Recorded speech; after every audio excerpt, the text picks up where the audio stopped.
Hi, and welcome to Your Bestie Life. This is Daniela, and today I get to talk with Laurie, a working single mom who, over the course of the last couple years, has slowly learned to self-reflect, change that inner voice in her head, and make some daily self-care changes on her journey to helping find her best life. So thanks for joining us.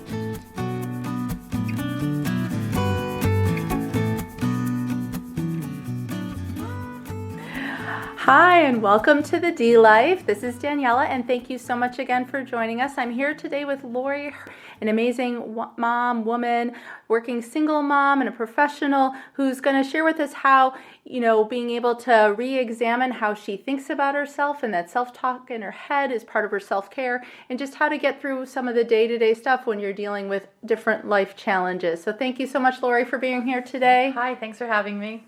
So if you want to maybe share a little bit about yourself, personally, professionally, so we can get to know you. Sure. So I was born out of a large Irish Catholic family. I was one of 6. I was number 5. Jokingly, I was the favorite child, but all my siblings would say that about me. Came from a parents who were very much in love, very supportive of one another. Have lived in a number of different states throughout my life, and just recently, about 6 months ago, relocated back to Massachusetts after my divorce. Okay. And so, looking at how things have kind of transpired, when you and I were talking, I think, definitely you've had to reshape a lot of the ways you think about how your life was going to turn out, what your days look like, and how you manage things. But in the course of all of that, just to kind of start off right off the back, how do you find bliss, or what does it look like to you to find that happiness? Sure. It's funny, when I was first going through my separation and then my divorce, strangely enough, I felt guilty, and it was more like shameful. Like I was humiliated that I had this new label of being divorced. And so that took a while to get out of, and then you realize that, you are not the first person on the planet to go through this. And then you realize that there are a lot more people who are like you or have gone through what you've gone through. And by the way, my situation is not as bad as a lot of other people's. So right. After I came out of sort of that dark period, it was more not feeling shameful and more feeling almost grateful that as hard as things were, that I had survived, and that I could go on. Finding my bliss, it sounds really silly, but it was really about just forgiving myself and starting to like myself again. And I think that's a really important piece of just saying, you know what, I'm okay, right? I can do this. I've done it. Taking compliments rather than, blocking them. Giving excuses, this old thing, or right, or I have someone that I work with now, and she gives me a compliment, and she's like, just accept it, just say thank you and shut up, right? Because I will go out of my way to say, oh yeah, well, you wouldn't believe what I had to do to get here. Like, so there's always like a reason, like almost putting myself down, and so that's something I'm trying to be more aware of. Is that just I've gone through a lot, and there's a lot of things I should be proud of, and I should just start accepting the fact that, I can do this, Okay. So it sounds like part of it's just been reshaping the way you're thinking about things. I can relate that definitely when I went through my divorce, it was that, feeling like I failed at something. I've always prided myself on being able to achieve the things I set my mind to, and that this was out of my control, and I couldn't. There was nothing about fixing it. It wasn't about being something wrong with me. It just, was not the right situation to be in for either one of us. And, being able to not internalize the events that happen as a negative character flaw in some way. And it sounds like you're definitely moving in that direction to reshape that, which is fantastic. Yeah, I think it's interesting. So for me, I was a little bit naive about what was happening in my marriage. Bluntly, my ex-husband had an affair, and I just was not aware of it. And so I spent a lot of time trying to save a marriage that was unsavable. And so I think once I got over, and it's through a series of events, right? So it's either a conversation or a text or seeing somebody, and you tell your story and they're like, what are you doing? Right. And so, but it didn't happen that quickly for me. It was almost like I had to have, information given to me a number of times, like, okay, listen, you're better off. Right. And so I think the biggest issue for me to separate was that I believe in marriage, and I'm trying to teach my 10-year-old son that marriage is really important as well. And so that failure of marriage was I had to separate from the failure of me. And I think that that's a really important piece, is that, I put my marriage failure as me failing. And quite honestly, I was in a situation that failed, but I was not a failure. Right. And that's a really important piece that I'm trying to remember often. Right. So what motivates you? I think for me right now, my motivation is is a happy child, right? So I have my work motivation and I have my personal motivation. So the last few years have really been about my child, and he had a sadness and some problems coming out of this divorce, and when you talk about bliss, like I can see the bliss back in my son. So for me, making decisions, hard decisions, sacrificing a lot just to make sure that he was happy. And I'm slowly seeing that internal happiness that he had as a younger boy coming back. And that you mentioned his giggle the other day was back, which is I have not heard him giggle in probably over a year. And just a few months ago, he was giggling, and it caught me off guard. It was such a great moment. Like, I will never forget that moment, to hear him giggle like that, which he hadn't done in a really, really long time. So that was awesome.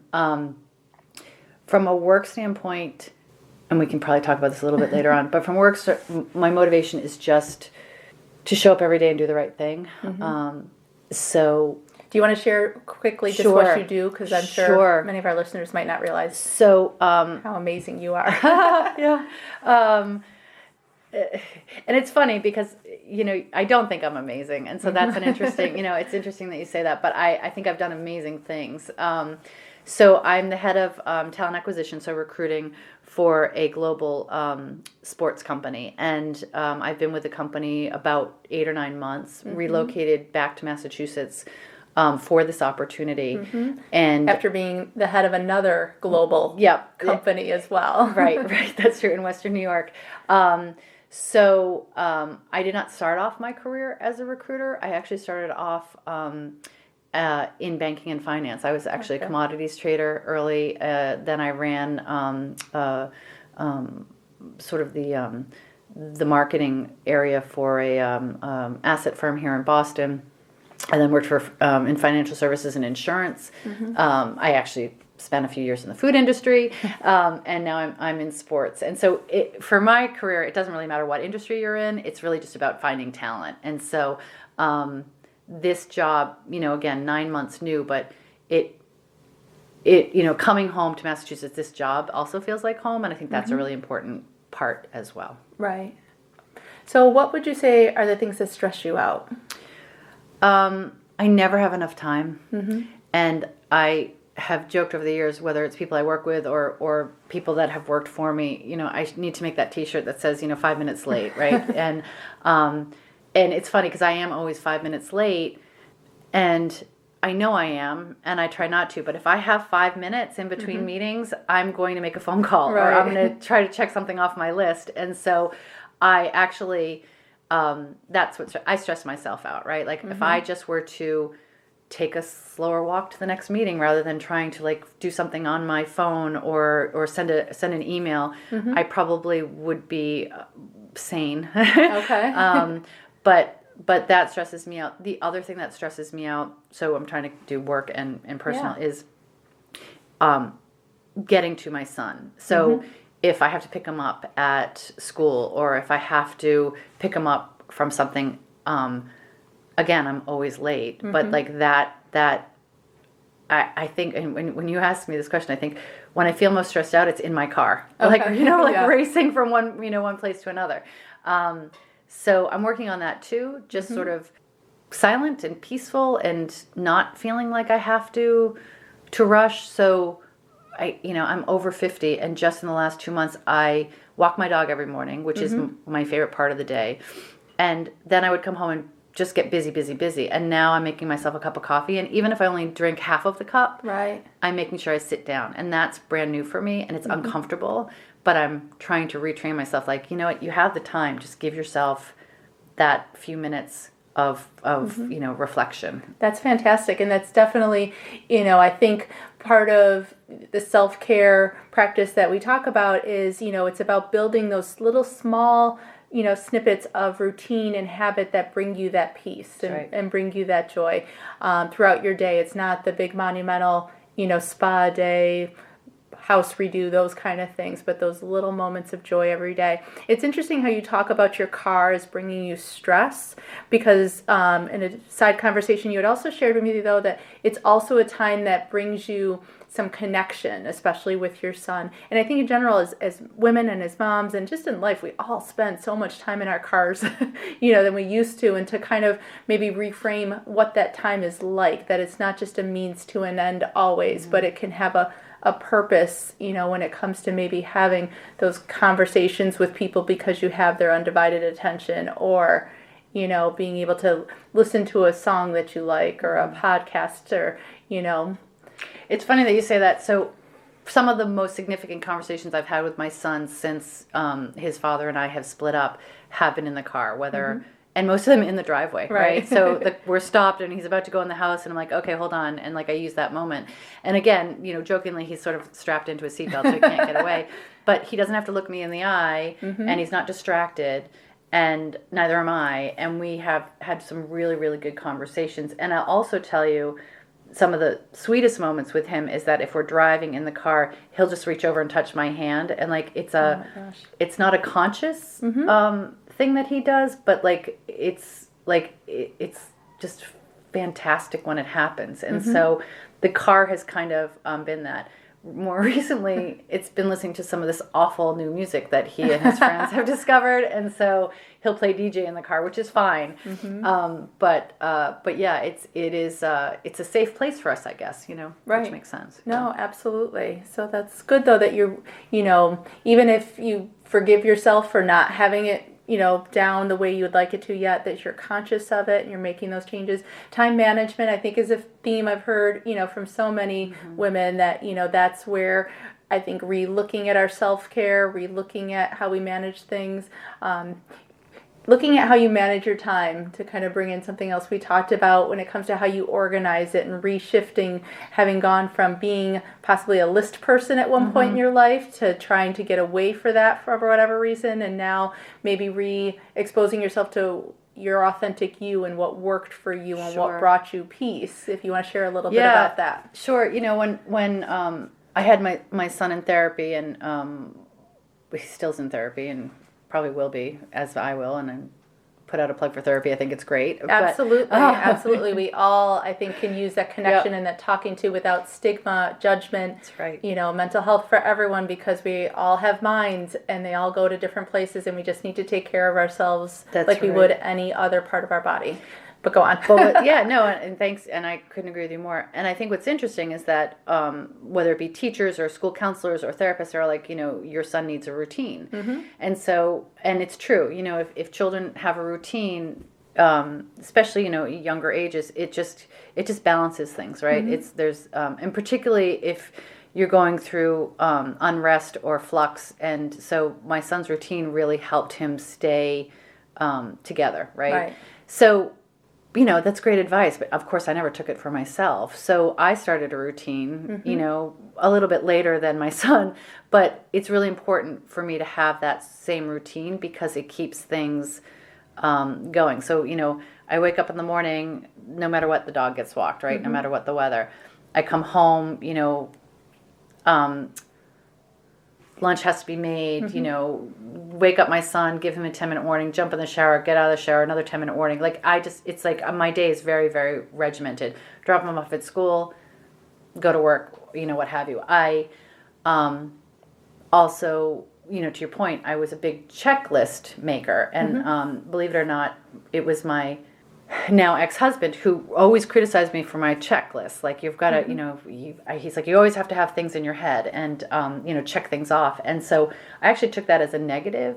And so for years, I stopped making checklists. And found that, particularly with everything that's been going on. So just to kind of give you an idea, in 2019, I lost a job, started a business, got a new job, sold my house, moved out of state, and got a divorce. Got a divorce. Yeah, I always forget about that one. 1 year. Yeah, got a divorce, moved my son to a town where we knew no one, got him settled in school. So, like, it's been a big year. And checklists have helped me with that because, quite honestly, and that's what calms me, right? So whether it's a checklist I write before I go to bed or whether I use my phone and use the reminders app, like, it's really important to me. But more important to me is checking it off, crossing it off. Right. That's an important piece. And so, as silly as it sounds, or whatever kind of criticism I got, that to me is accomplishment, right? And so that's what I But it's also authentic to you, as far as you knew yourself well enough to know what worked for you. And sometimes I think we let other people's words or opinions influence that, as opposed to being true to ourselves and being able to be like, no, this is good for me. Just because it's not good for you doesn't mean either one is bad or wrong, but all of us being able to accept ourselves and not let those inner negative voices or critics influence us to not be true to ourselves. Yeah, and I think that hits around a big point, is that, in my work, I do a lot of reading about women in the workforce, right? And, pay equity and women, how they show up versus men, and why men get promotions or jobs that women don't get. And it's really, a lot of it, the reading I've done, the similar theme is, number one, visibility, right? So we as women tend to be in the background, right? So we are typically the parent who's keeping the household together, right? Or the ones who are making the cupcakes for the lunches or what have you. I don't make cupcakes, but that's a good example. It sounds nice. It sounds nice. I buy them. I'm really good at buying them at the bakery. And that's okay. We don't all have to be Martha Stewart. So true. And I am not. But I think also, it's about forgiving ourselves, right? Or giving ourselves permission to want something. And that's another really big thing, particularly in the workforce, is that a lot of women will say, well, you know what, I can't do this because either it'll keep me away from my boyfriend or husband or child or dog, and you can do it, right? And I think my experience has shown that. I mean, I have gone from, somebody who is in a relationship to somebody who is not, and have moved out of state, and raising a child by myself, and I'm getting it done. And by the way, we're getting it done and we're laughing. And I think that's a really, really big... You're thriving, for sure. This is almost a silly question just because you've already, I think, shared so much of it. But what would you do if you knew you couldn't fail? So...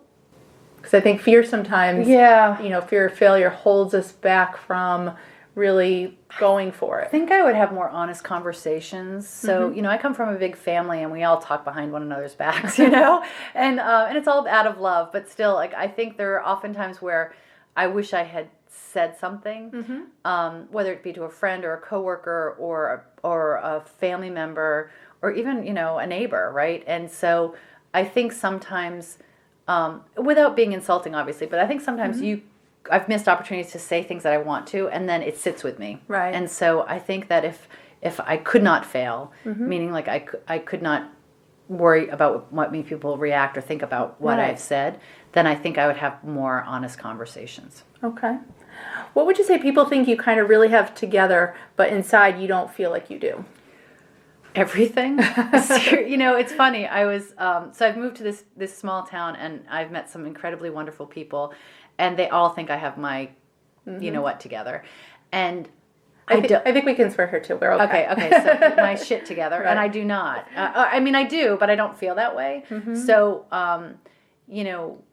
again, it's funny. I was just talking with a girlfriend of mine who's on the West Coast, and we talk 3 or 4 times a week, and she, probably about a month ago, she said, gosh, you just sound lighter. And I'm like, I'm lighter because my son had finally acclimated to the new town and had friends. And so for me, my success right now in this piece of my life is about my son's happiness.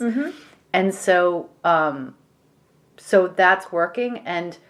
But of course I'm not enjoying it. I'm thinking, how long is it going to last? Right? Like, will he have a fight with a friend? Will something happen? Will he do, something at school? So I just have to accept that. And so that worry piece, is a really big part. So that worry, and again, I'm, it's that voice in our head again. Yeah, you're aware of it. You just can't get out of it, but you can slowly chip away at it. Right. And so that's something too. So when, when somebody's like, oh my gosh, you're amazing. Like, look, you're, class parent and you work all the time and you've got a child and you've got this crazy dog and, you're making it all happen. To me, they're complimenting me, and to me, I'm like, it's still not enough. And it is. It's more than enough. Right. But it's a tough one. Yeah. It's like, to your point, that voice in your head. Right. Yeah. So when, you think of 3 things you're grateful for, I like to use the term, what's your G? Yeah. What's your G? What are the 3 things that you would say you're most appreciative or thankful for looking back, looking forward, whatever? I'm grateful for my upbringing. I think that, I think it's really important to have a solid family foundation. I'm grateful for my son, right? I mean, center of my universe. And I'm grateful for the courage, right? So I've always been independent and I've always gone, professionally for it. And I think, thank God, that I always had a strong work ethic and always worked, because when I really needed to, I mean, my luck and my gratitude is that I work and I didn't need to rely on someone else to survive and make a living. And that, now looking back, is huge. I mean, it's huge, because I know I can do it. I would say professionally, you have a different voice in your head than you do personally, even, probably, and maybe helping. Yeah, I definitely have a lot of confidence at work. How do we translate that, to ourselves in our day-to-day? Because I think there are different versions of us, at home. I know my kids will tell you I react way more quickly than I probably need to. I'm a little bit louder, but I tell them loud is love, which means I love them to pieces. If you heard my house, I'm going to use that.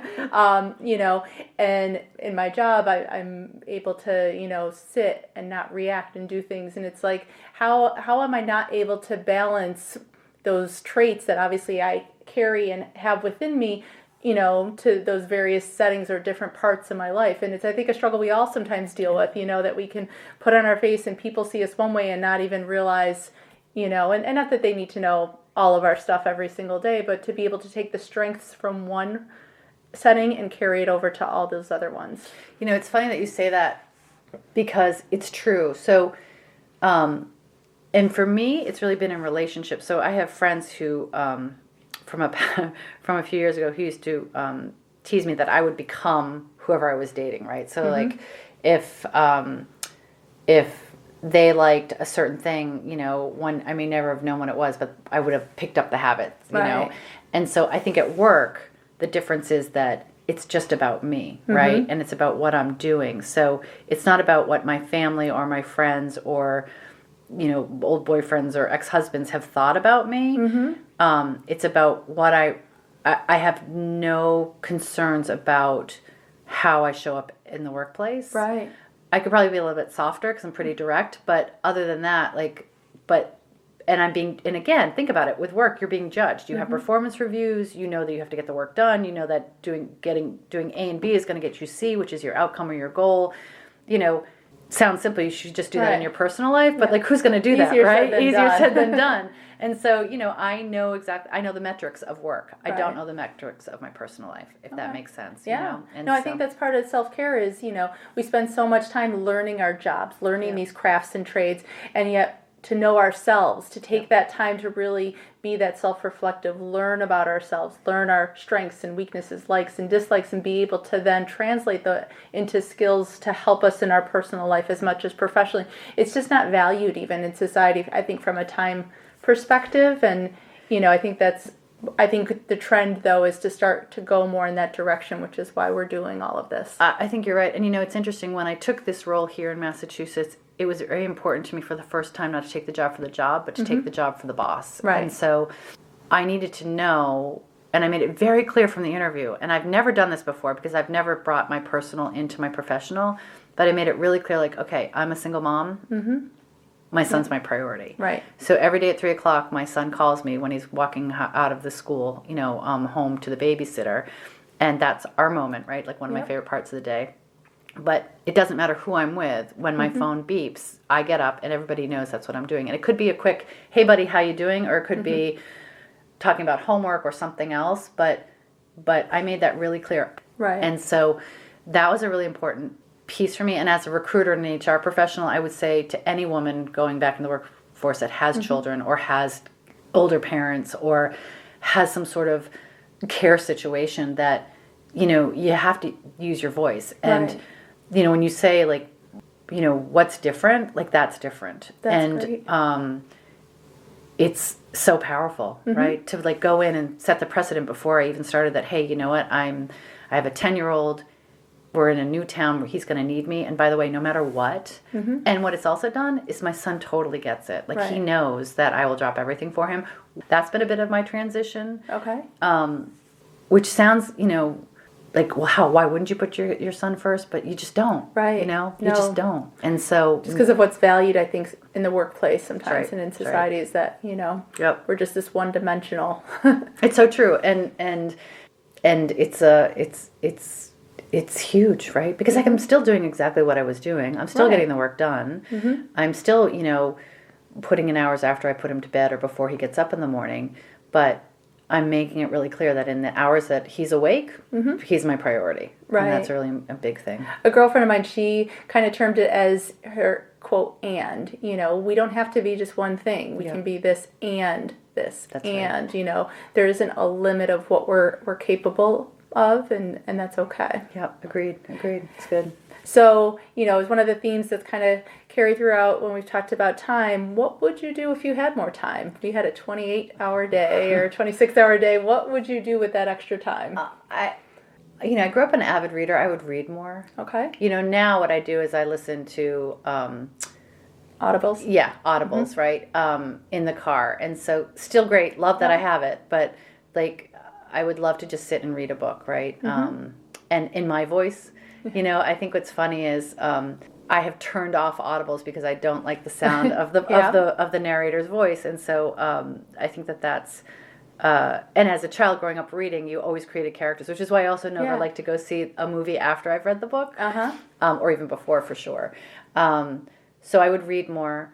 I would exercise more, and I know that everybody probably says that, but I really would like. I would love to have dedicated time to go to the gym every day because I really like that. I just don't have it because I live alone and I have a dog and the dog needs to be walked, which is still exercise, but not. It's different. I would travel more. I've done quite a bit of travel in the last few years since my separation and divorce, more so than I did, when I was married, and I love the history of places. I love traveling to places. I love trying new things and foods, and I would do a lot more of that for sure.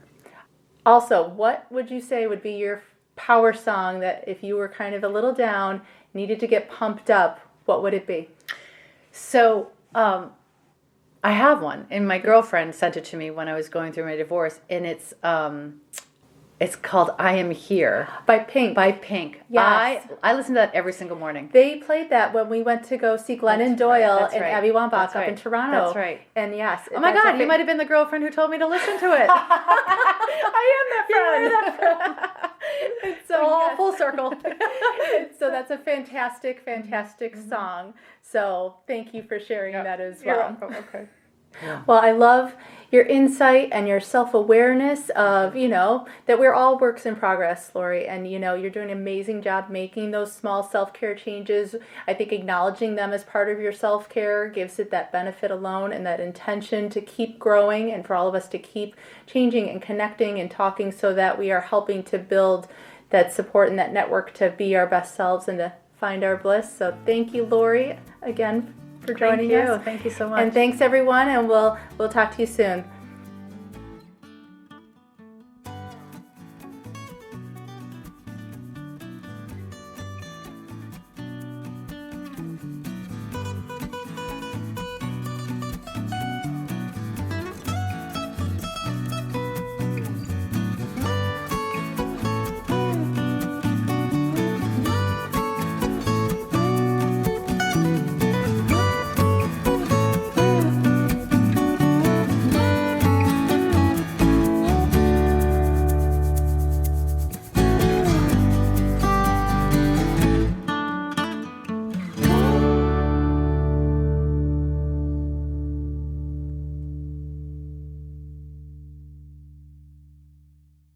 Laurie Maher.